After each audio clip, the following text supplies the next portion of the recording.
বিশ্ব সংবাদে আপনাদের স্বাগত। শুরুতেই সংবাদ শিরোনাম, পরে বিস্তারিত। ইন্না লিল্লাহ। পুরো মধ্যপ্রাচ্যে আবারও ভয়াবহ তৃতীয় বিশ্বযুদ্ধ ছড়িয়ে পড়েছে। দখলদার জায়নবাদীদের বিরুদ্ধে সর্বাত্মকভাবে কার্যক্রম চালিয়ে যাচ্ছে ইরান। মার্কিন যুক্তরাষ্ট্রের যুদ্ধজাহাজ লক্ষ্য করে ভয়াবহ আক্রমণ চালিয়েছে। মনে হচ্ছে যুদ্ধবিরতি কার্যকর হবে না, পাকিস্তানে প্রতিনিধি দলও পাঠাবে না ইরান। এর ফলে আবারও এই যুদ্ধ তীব্র থেকে তীব্র আকার ধারণ করছে। আর এরই মাঝে আমাদের হাতে এসে পৌঁছেছে এই যুদ্ধের সর্বশেষ গুরুত্বপূর্ণ সবথেকে তাজা আপডেট সংবাদ আপনাদের জানিয়ে দিব। প্রথমেই জানাবো, মার্কিন সামরিক জাহাজ লক্ষ্য করে ইরানের ভয়াবহ ড্রোন হামলা।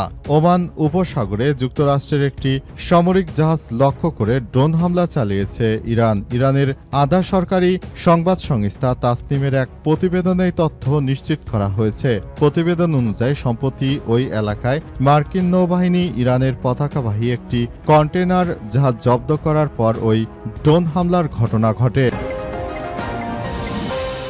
এরপর জানাবো, যুক্তরাষ্ট্রের সঙ্গে আলোচনায় অংশ নিচ্ছে না ইরান। ইরানের পররাষ্ট্র মন্ত্রণালয়ের মুখপাত্র ইসমাইল বাঘাই বলেছেন, ইসলামাবাদে যুক্তরাষ্ট্রের সঙ্গে আলোচনায় অংশ নেবে না তেহরান। তিনি বলেছেন, যুক্তরাষ্ট্র তার অভিজ্ঞতা থেকে শিক্ষা নিচ্ছে না, এর ফল কখনোই ভালো হবে না বলে মন্তব্য করেছেন তিনি বলেন, আমরা এই যুদ্ধবিরতি করতে রাজি নই।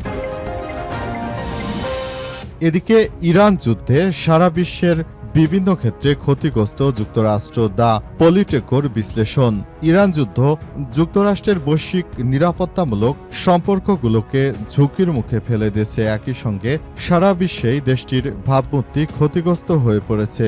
বিশেষ করে মুসলিম দেশগুলোর কাছে যুক্তরাষ্ট্রের মর্যাদা মারাত্মকভাবে ক্ষুণ্ণ হয়েছে। যুক্তরাষ্ট্রের বিভিন্ন দপ্তরের মধ্যে আদান প্রদান করা বার্তায় এমনটি উঠে এসেছে। এবারে জানাবো, দক্ষিণ লেবাননে ইসরায়েলি বাহিনীর উপর হামলার দাবি হিজবুল্লাহর। লেবাননের সশস্ত্র যোদ্ধারা দক্ষিণ ইসরায়েলে দখলদার বাহিনীর উপর হামলা চালিয়েছে। আজ দক্ষিণ লেবাননে ইসরায়েলি সামরিক বাহিনীর একটি কনভয়ে তারা বিস্ফোরক বোঝাই হামলা চালাইতে দখলদার ইসরায়েলি বাহিনীর বেশ কয়েকজন সেনা সদস্য ওপারে চলে গেছে। এবং সর্বশেষ জানাবো, সংরক্ষিত 36 আসনের প্রার্থী তালিকা প্রকাশ বিএনপির। সংরক্ষিত নারী 36 আসনের প্রার্থী তালিকা প্রকাশ করেছে বিএনপি আজ দুপুরে। দলটির সিনিয়র যুগ্ম মহাসচিব ও প্রধানমন্ত্রীর উপদেষ্টা রুহুল কবির রিজভী আহমেদ এই তালিকা প্রকাশ করেছে। সংরক্ষিত নারী আসনের প্রার্থী হলেন সেলিমা রহমান, শিরিন সুলতানা, রাশেদা বেগম হীরা, রেহেন আক্তার, নেওয়াজ, হালিমা আলী, মোসাম্মদ ফরিদা, বিলকিস ইসলাম, শাকিলা ফারজানা, হেলেনা চেরিন খান, নীলুফার চৌধুরী মণি, নিপুণ রায় চৌধুরী এবং জেবা আমিন খান। প্রিয় দর্শক, এতক্ষণ শুনছিলেন সংবাদ শিরোনাম, এবারে বিস্তারিত। তবে তার আগে বন্ধুরা, অনুরোধ থাকবে এই সংবাদটিতে একটি লাইক দিন।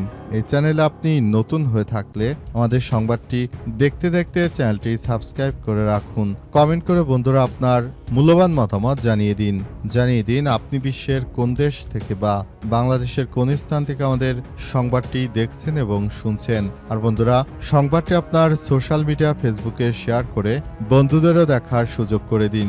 গাজা যুদ্ধে আপনি যদি নিরীহ ফিলিস্তিনিদের ভালোবেসে থাকেন বন্ধুরা, কমেন্টে ইয়েস লিখে পুরো বিশ্বকে আমাদের এই সংবাদটি দেখার সুযোগ করে দিন। এবারে বিস্তারিত। আর বন্ধুরা, এই সংবাদটি সম্পর্কে আপনার মূল্যবান মতামত কমেন্ট বক্সে জানিয়ে দিন। এই যুদ্ধে কোন দেশ জিততে পারে বলে আপনি মনে করেন? যুদ্ধবিরতি যে লঙ্ঘন হয়ে গেল, এখন কি হতে চলেছে? এবার কি পারমাণবিক যুদ্ধ হতে চলেছে নাকি কি হবে সেটি কি মনে করেন আমাদের কমেন্ট করে জানিয়ে দিন। মার্কিন সামরিক জাহাজ লক্ষ্য করে ইরানের ভয়াবহ ড্রোন হামলা। ওমান উপসাগরে যুক্তরাষ্ট্রের একটি সামরিক জাহাজকে লক্ষ্য করে ড্রোন হামলা চালিয়েছে ইরান। ইরানের আধা সরকারি সংবাদ সংস্থা তাসনিমের এক প্রতিবেদনে তথ্য নিশ্চিত করা হয়। প্রতিবেদনে বলা হয়েছে, সম্প্রতি এলাকায় মার্কিন নৌবাহিনী ইরানের পতাকাবাহী একটি কন্টেইনার জাহাজ জব্দ করার পরে এই ড্রোন হামলার ঘটনা ঘটে। ইরানি জাহাজ আটকের ঘটনায় ক্ষুব্ধ প্রতিক্রিয়া জানিয়েছে দেশটির সশস্ত্র বাহিনীর পক্ষ থেকে। বলা হয়েছে, মার্কিন মার্কিন নৌবাহিনী ওই পদক্ষেপটি এক ধরনের সশস্ত্র জলদস্যুতা এবং তারা ইরানের এই জাহাজগুলো কোনোভাবেই আটক করতে পারবে না। তারা যদি ইরানের জাহাজগুলোকে আটক করে থাকে এটি আমরা মেনে নেব না বলে সেখানে উল্লেখ করা হয়েছে এবং আরও জানানো হয়েছে যে পরিস্থিতি যতই জটিল আকার ধারণ করুক না কেন সবকিছু একদম ধূলিসাৎ করে দেওয়া হবে। পুরো মধ্যপ্রাচ্য জুড়ে ইহুদিবাদী ইসরায়েল এবং মার্কিন যুক্তরাষ্ট্র তারা যত প্রচেষ্টা চালিয়ে যাক না কেন তাদের একদম ধূলিসাৎ করে দেবে ইরানের ইসলামী বিপ্লবী গার্ড বাহিনীর সদস্যরা। এজন্য বিপ্লবী গার্ড বাহিনীর সদস্যরা পুরোপুরি দখলদার ইসরায়েলি বাহিনীর বিরুদ্ধে এই সশস্ত্র আক্রমণ অব্যাহত রেখেছে। ইরান জানিয়েছে যে আমাদের জাহাজকে আটক করার পর আমরা তাদেরকে ছাড় দেব না। পুরো মধ্যপ্রাচ্য জুড়ে দখলদার ইসরায়েলি বাহিনীর এই অনাকাঙ্ক্ষিত আচরণগুলি এখন পরিলক্ষিত হচ্ছে এবং এর জন্য দখলদার ইসরায়েলি বাহিনী পুরোপুরি ফেঁসে গেছে। তারা এখন কোনো কিছুই করতে পারছে না। পরিস্থিতি এতটাই জটিল আকার ধারণ করেছে যে যুক্তরাষ্ট্র হয়তো এই যুদ্ধে তাদের আত্মসমর্পণ করা ছাড়া কোনো উপায় থাকবে না। যুক্তরাষ্ট্রের সঙ্গে আলোচনা অংশ নিচ্ছে না ইরান। ইরানের পররাষ্ট্র মন্ত্রণালয়ের মুখপাত্র ইসমাইল বাঘাই বলেছেন, ইসলামাবাদে যুক্তরাষ্ট্রের সঙ্গে আমরা কোনো আলাপ আলোচনায় বসছি না। তিনি জানিয়েছেন যে আমাদের যুদ্ধজাহাজকে আটক করেছে মার্কিন যুক্তরাষ্ট্রের সন্ত্রাসীরা। এই কারণে আমরা তাদের সঙ্গে কোনরূপ যুদ্ধের বিরতি নিয়ে আমরা কোনো ধরনের আলাপ আলোচনা করতে আগ্রহী নই বলে নিশ্চিত করা হয়েছে।